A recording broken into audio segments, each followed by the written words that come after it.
Bonjour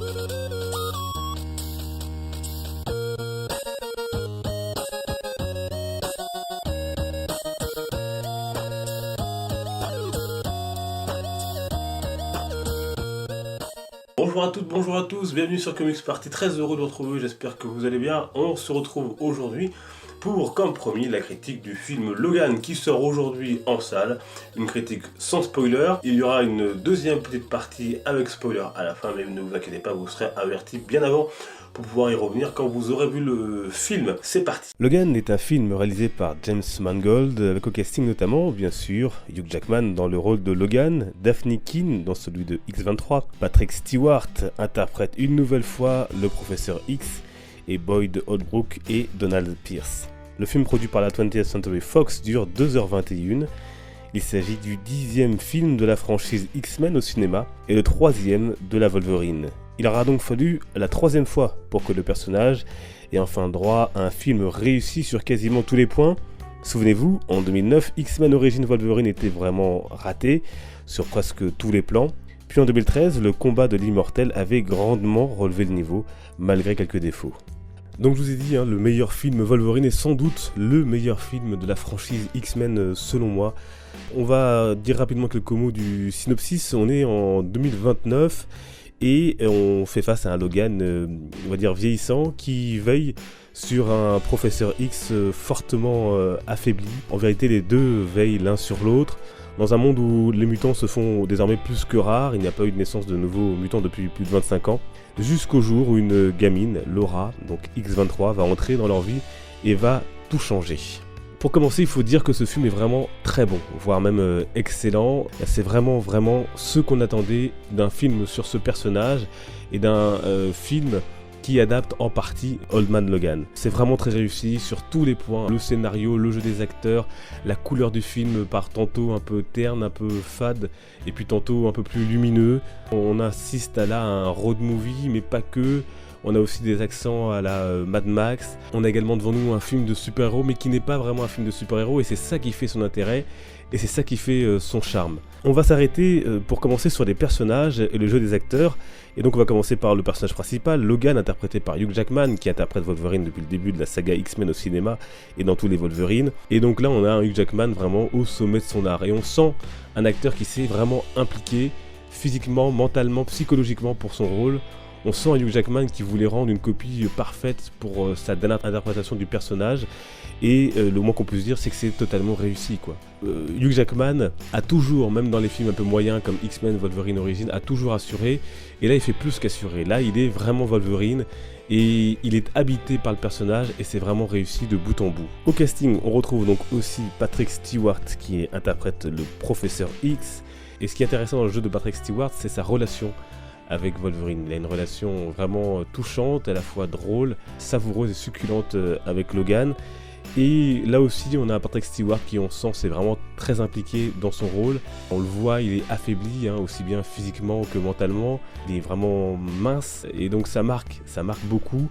La relation qu'il va avoir avec Hugh Jackman, mais également avec Laura, avec X-23, c'est vraiment touchant et c'est vraiment fort. Donc coup de chapeau également à Patrick Stewart qui a interprété, vous le savez, pour la dernière fois, le rôle du professeur X dans la saga X-Men. Et donc on a X-23. Alors Laura, qui est interprétée par Daphne Keane, alors que dire à part qu'elle est bluffante. Je crois qu'elle avait 11 ans au moment du tournage, et c'est assez incroyable pour un rôle aussi physique, aussi fort, où elle parle très peu, de voir une actrice s'en sortir, plus que s'en sortir d'ailleurs. Elle est X-23, et tout se lit sur son visage, sur son regard. Elle a un regard perçant qui est incroyable.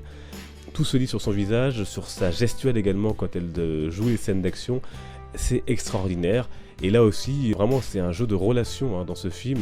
La relation qu'elle a et avec Wolverine et avec le professeur Charles Xavier est vraiment excellente et vraiment très très forte. Donc vraiment coup de chapeau à cette jeune actrice qui va faire, c'est clair, des étincelles. Du côté des méchants, pas grand chose à dire. Alors ils sont pas mauvais les méchants, mais encore une fois on a du mal à trouver le méchant ultime, le méchant vraiment qui nous fasse dire voilà, c'est le nouveau entre guillemets Dark Vador ou j'en sais rien. Ils sont efficaces, mais voilà, c'est pas les méchants ultimes, mais ils sont efficaces et ils sont bien dans leur rôle. Alors il y a donc des scènes d'action et de violence très fortes, Donc vous savez que le film est interdit au moins de 12 ans chez nous.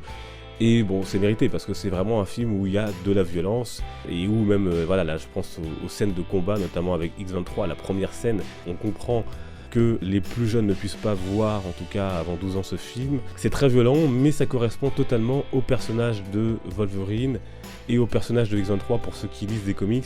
On peut pas faire un film entre guillemets aseptisé avec de tels personnages et avec de tels enjeux. Que dire de plus, hein, si ce n'est qu'encore une fois, même la musique sert l'ambiance du film. On retrouve ce ton qu'on espérait et qu'on sentait dans les bandes annonces, dans les trailers. On les retrouve totalement dans le film et c'est ça qui est formidable. On n'est pas déçu et au contraire, il y a de très bonnes surprises, même de grosses surprises. On est pris dans cette histoire, on a envie de les suivre, on a envie d'aller au bout avec eux. On ressent des émotions très très fortes pendant le film. Il y a vraiment des moments d'action, des moments particulièrement parfois émouvants où voilà, on est vraiment dans le film avec eux. Allez-y, foncez le voir, foncez le découvrir. C'est vraiment un des meilleurs films de super-héros de ces dernières années, je pense. Tellement je l'ai aimé, tellement il est viscéral, que je pense que je vais lui mettre un bon 9 sur 10, amplement mérité. Voilà, bravo pour ce film. Allez, tout de suite on passe à la partie avec spoil. Il y a pas mal de clins d'œil que j'ai beaucoup apprécié, que j'ai trouvé vraiment bien mené et bien amené. Tout ce qu'il y a autour de l'univers des X-Men en eux-mêmes, c'est-à-dire que toutes les références autour de Patrick Stewart, donc du Professeur X et de son passé, mais également des choses plus anodines comme, pas le fil rouge, mais presque, hein, avec les comics X-Men qui jouent un rôle finalement assez important dans ce film, avec Eden. Retrouver à la fin la figurine, le petit jouet de Wolverine avec son costume. Donc on n'a pas vu Wolverine avec son costume jaune comme certains le disaient. Je voyais pas comment on pouvait le placer avec son costume jaune dans le film. La grosse surprise c'était quand même X-24, bien amené également, avec une scène très forte notamment au moment où il va dans la famille qui accueille Wolverine, X-23 et Patrick Stewart. En plus, je sais pas si vous avez reconnu l'acteur qui joue le père de famille, c'est Eric Lassalle, qui n'est d'autre que le docteur Benton dans la série Urgence, si vous connaissez. D'ailleurs, j'ai trouvé ce passage avec la famille, voilà, ce petit moment de temps mort, on était contents pour eux. On était contents qu'ils aient ce petit moment où ils puissent se reposer, où ils puissent manger. X-24, c'était vraiment pour ceux qui ne s'en doutaient pas, hein, qu'il allait apparaître, la grosse surprise du film. Et ce qui était appréciable également, je pense, c'est l'amélioration ou la modification de X-23. C'est-à-dire que si vous avez vu la vidéo que j'ai faite sur le personnage, vous avez vu qu'on a remanié un peu son histoire, on a remanié ses origines. Là, ce sont des mères porteuses mexicaines, hein, qui portaient des enfants. Ce n'est plus l'infirmière qui elle-même est la mère porteuse de X-23. Les histoires d'ADN également sont changées. Et j'ai trouvé que ça marchait bien, ça a raconté quelque chose de notre époque également. Donc on a quand même 2 morts significatives dans le film. Premièrement celle du professeur X, donc interprété par Patrick Stewart, ce qui ne veut pas dire qu'on ne voit pas le professeur X dans le prochain X-Men, puisque le prochain X-Men se déroulera dans les années 90, et ce sera donc James McAvoy qui sera dans le rôle de Charles Xavier. Cette mort, hein, qui est émouvante, surtout quand on voit la personne qui le tue, hein, mais au final on sait bien que c'est pas Wolverine mais X-24. C'est réussi et c'est un beau départ. Pareil, la mort de Wolverine, ça fout un coup quand même, hein, parce qu'on sait que Hugh Jackman ne reprendra pas le rôle. Ça fout un coup, même si on l'attendait, même si on le savait, et c'est bien que ça nous mette un coup, parce que ça veut dire qu'on s'est attaché au personnage, qu'on s'est attaché à l'acteur. Bravo à Hugh Jackman qui a interprété ce rôle durant de nombreuses années maintenant, hein, depuis le X-Men du premier du nom. Maintenant, on n'a plus qu'à voir la suite, la suite de cette franchise, avec donc vraisemblablement X-23, hein, donc qui devient la nouvelle, entre guillemets, Wolverine. En tout cas, c'est un film que je recommande chaudement, vraiment profond, et on passe un moment très très fort. N'hésitez pas vous à me dire dans les commentaires ce que vous avez pensé de ce film Logan. Voilà, donc on se retrouve dimanche pour une prochaine vidéo. D'ici là, portez-vous bien. Merci à toutes et à tous pour votre fidélité. Les réseaux sociaux, depuis peu sur Snapchat, et puis également Facebook, Twitter, Instagram. A très bientôt donc, les comics sont une fête. Ciao.